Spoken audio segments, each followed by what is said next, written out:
Hey guys, Hex here, and today we're taking a look at the DC Icon Series number 10, Superman. Now, as far as the stuff that he comes with two sets of hands, these open grappling hands, which look pretty nice, nice fleshy looking. And then he also comes with the fists, which I think on all the DC Icon Series figures, they all come with fists. They're pretty standard. Before we get into the figure, I want to take a look at his other accessory. This is Calyx, which is his kind of like little helper robot and stuff like that. So give you a little 360 of him.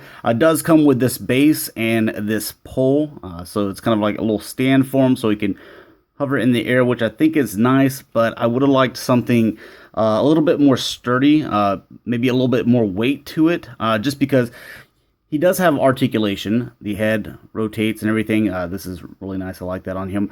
The arms rotate, which is really cool, so that you could bring those forward or do however, but then he falls over every single time.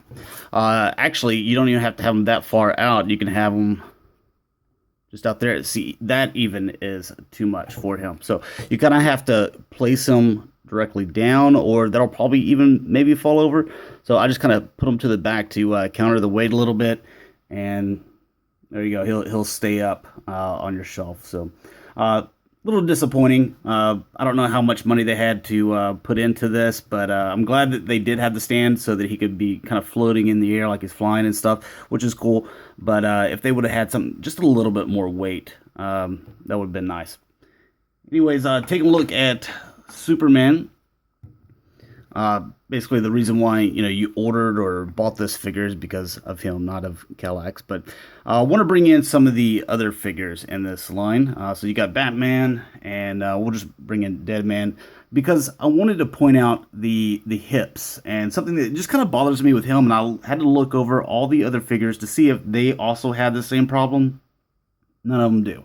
So with Deadman, you can see that the hip right here, it's very close in there, and he can still move that however he needs to. Not as much forward, but can move it out. With Batman, same thing here. The hip is right up in there, so he can move forward, out, however he needs to. Then you come over here to Superman, and you can see this large gap in here, and it's on both sides. Again, I mean, you can move the leg out and forward and stuff like that, however you need to. But I don't understand why, because you can see that this assembly right here, it's just too low. It seems like it should be a little bit higher. It's not going to make me hate this figure, but it does look a little strange. You can see those gaps there right above the hip. And again, I don't know if this is just my figure or that's the way they did them on all of them. So I'll have to check with some of my friends that also collect this line. But yeah, that kind of bothered me. There's a few little blemishes, like you got one right here. So a little blemish right there toward the red. Right here, got a little bit sloppy with the red paint because you can see like little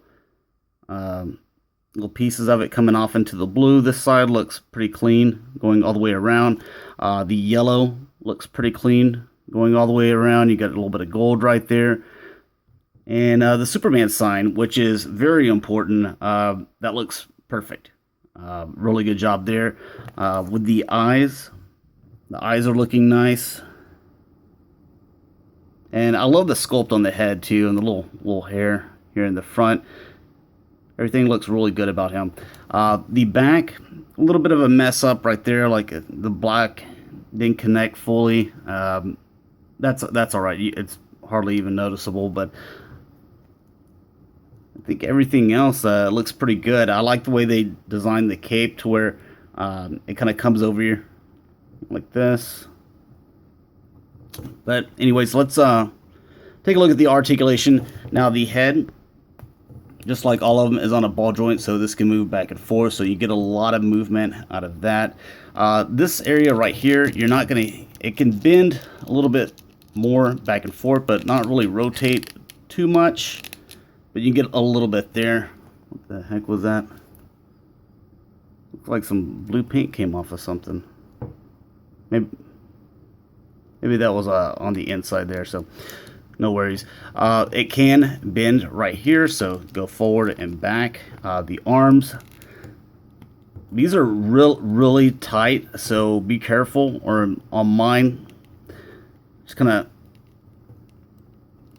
of, I just feel like it's gonna break off because this joint right here is just so tight to move, especially going in. But supposed to be able to rotate and bring those out. The biceps rotate. You can see that you have two joints here, so you can go 90 degrees there. The wrist rotate and they go left to right as well. And obviously you can pull them out so that you can put the other hands in there if you wanted the grappling hands. Then you have the legs forward, out all the way, and get a little bit of movement there, but no thigh cut. The knees go more than 90 degrees there. The boots don't rotate on this guy, or at least mine don't, or I can't get them to. They do on Batman and several other figures, but they don't rotate on Superman, or at least I can't get them to. They're too tight.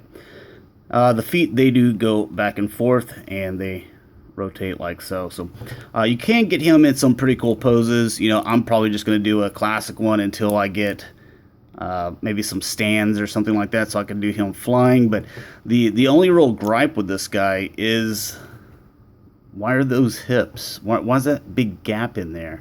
It's a little bit strange. But anyways, that's a little look at him. Hopefully you enjoyed. Hopefully you don't have any of the major problems, as far as pain or anything, or the Superman thing messed up. Mine turned out pretty good for the most part. A couple of blemishes, but anyways, thanks a lot for watching, guys. Hopefully you enjoyed, and I'll talk to you later. Peace.